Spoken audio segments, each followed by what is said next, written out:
Yes, bwana, jana usiku imepigwa fainali ya CAF Champions League, ligi ya mabingwa barani Afrika baina ya Pyramids ya pale nchini Misri dhidi ya Mamelodi Sundowns ya kule Afrika Kusini. Mechi ambayo baada ya kumalizika ilituachia records nyingi sana, lakini leo nataka nishare na wewe rekodi 4 kubwa baada ya ile fainali ya jana kuweza kumalizika na Pyramids kuwa mabingwa wapya wa CAF Champions League kwa msimu huu 2024-2025. Rekodi ya kwanza bwana, kwa mara ya kwanza kwenye historia ya Pyramids wameenda kushinda taji lao la kwanza la ligi ya mabingwa Afrika.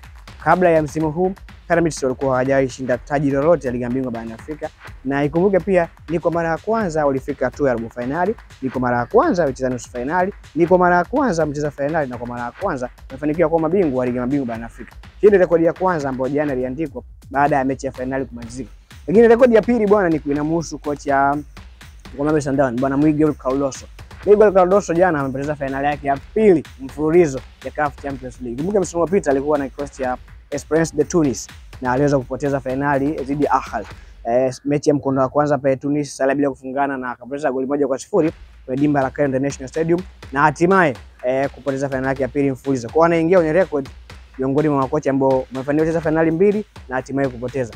Lakini pia tukibaki hapo kwa Cardoso, fainali yake ya pili ambayo anaipoteza zote amezipoteza dhidi ya timu kutoka nchini Egypt. Msimu uliopita kwa dhidi ya Ahly, msimu huu ni dhidi ya Pyramids. Rekodi ya tatu bwana inamhusu bwana Fiston Kalala Mayele. Bwana Mayele amefanikiwa kuwa mfungaji bora wa ligi ya mabingwa barani Afrika akifunga mabao 6, na ameingia kwenye records ya yeye kuwa mchezaji wa tatu kuwa mfungaji bora wa ligi ya mabingwa, lakini pia mfungaji bora wa kombe la shirikisho. Kumbuka mwaka 2023 alikuwa mfungaji bora wa kombe la shirikisho akiwa na Yanga Africans akifunga mabao 7. Msimu huu akiwa na Pyramids amefanikiwa kuwa mfungaji bora wa ligi ya mabingwa akifunga mabao 6. Kwa hiyo ameingia kwenye kundi la wachezaji wengine wawili ambao ni Edward Sodomba ambaye alifanya hivyo akiwa na Al Hilal, lakini pia Mbwana Samata ambaye alifanya hivyo akiwa na TP Mazembe. Na rekodi nyingine ya mwisho kumalizia, Mamelodi Sundowns imekuwa timu ya kwanza kutoka Afrika Kusini kupoteza fainali 2 za CAF Champions League. Waliosalia wote hawajawahi kupoteza fainali 2 za CAF Champions League. Kumbuka the Pirates wamecheza fainali 2 95 2013 wakishinda kwa 100 na pia Kaizer Chiefs wamefanya kucheza fainali 1 na akipoteza hiyo moja tu mwaka 2020 dhidi ya Ahly. Lakini Mamelodi yeye kacheza fainali 3 na akapoteza 2.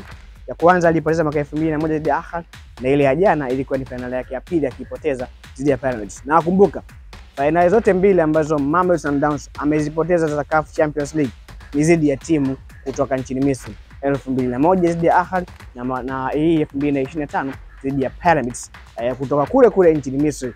Na kwa kumalizia nyingine, hata kombe ambalo Mamelodi alilishinda pia alilishinda dhidi ya timu kutoka nchini Misri ambayo ni Zamalek mwaka 2016. Bye bye, tukutane wakati mwingine.